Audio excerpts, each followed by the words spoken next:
Hi everyone, so I have spoken about this one before and it is an important one. Minimum order values on Faire. Should you have one? And if not, why not? So this video I'm going to talk through why we have a 0 MOQ on Faire, which means we have a no minimum order value. Someone can order one pair of socks or hopefully they can order thousands. So let me take you back a couple of years when we first started on Faire and we had an MOQ of £100. We were told by our brand success manager at the time to try dropping that to 0 and we thought, what? Why would we do that? This is wholesale.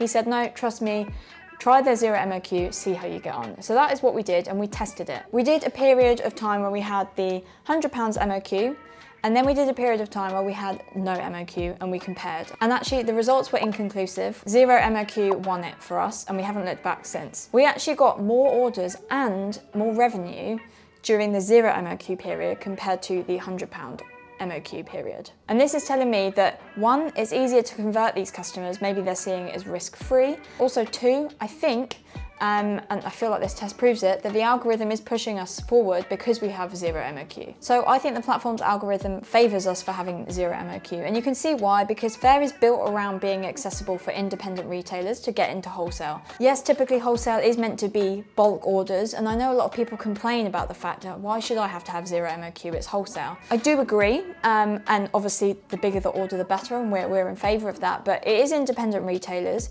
A lot of them don't have the free cash flow to spend hundreds on their first order with a product they're not sure how it's going to go. So we are kind of in favor of these people being able to test our product for smaller amounts. That's why it's easier to convert these people, because it's lower of a risk for them. We say to them, start with 10 pairs of socks and see what your customers think. The discounts kick in at much higher levels, so that's where our tiers come in.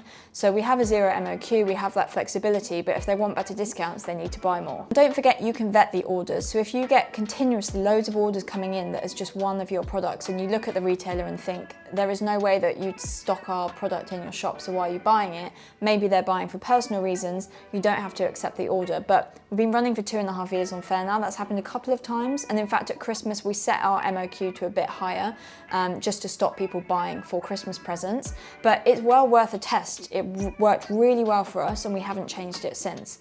Now, I would say that the MOQ that we have set to 0 is on our home market in the UK because we have really affordable postal options. It's also really easy for us to ship them. We don't have to worry about customs. So we're happy to set that 0 MOQ, but we do have an MOQ on our international orders depending where it's going to. So it is very dependent on you, where you are, your products, how much it's costing you to ship them, and look at your margins. So if you start working out that actually if someone bought one of my products, it is definitely not worth my time, either you need to look at your pricing or maybe 0 MOQ is not right for you.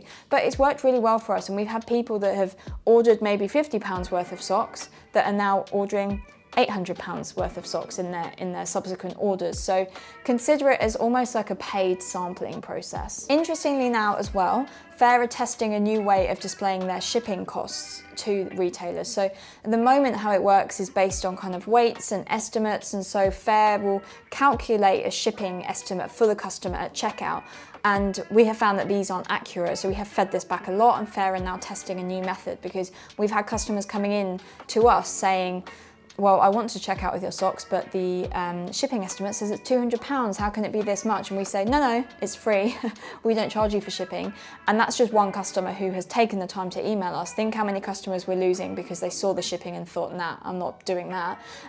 So this is going to be a really interesting beta test that we're now a part of, where we actually get to set our shipping rates.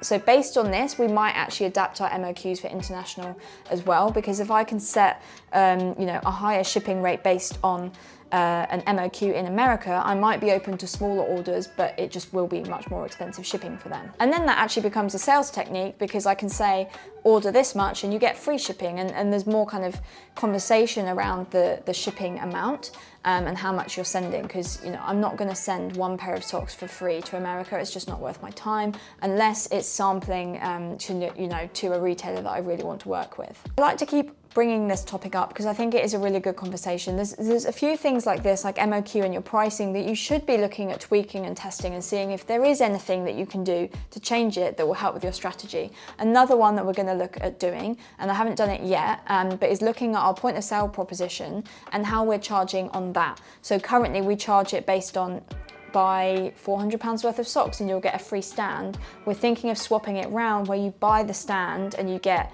X amount of product for free, based at retail prices, and it was feedback that we got at the trade show. So we're going to go into a testing period with that, and we'll let you know the results. So do subscribe and stick around for that one. So I hope you found this video useful. Please drop us a like if you did, comment if you've got any questions, and subscribe to get weekly content on how you can get the most out of your Faire account. And by the way, if you're looking to get help with your Faire account, you can get in touch with us. We offer audits and also Faire account management services. I'll drop all the information below. I'll see you in the next video.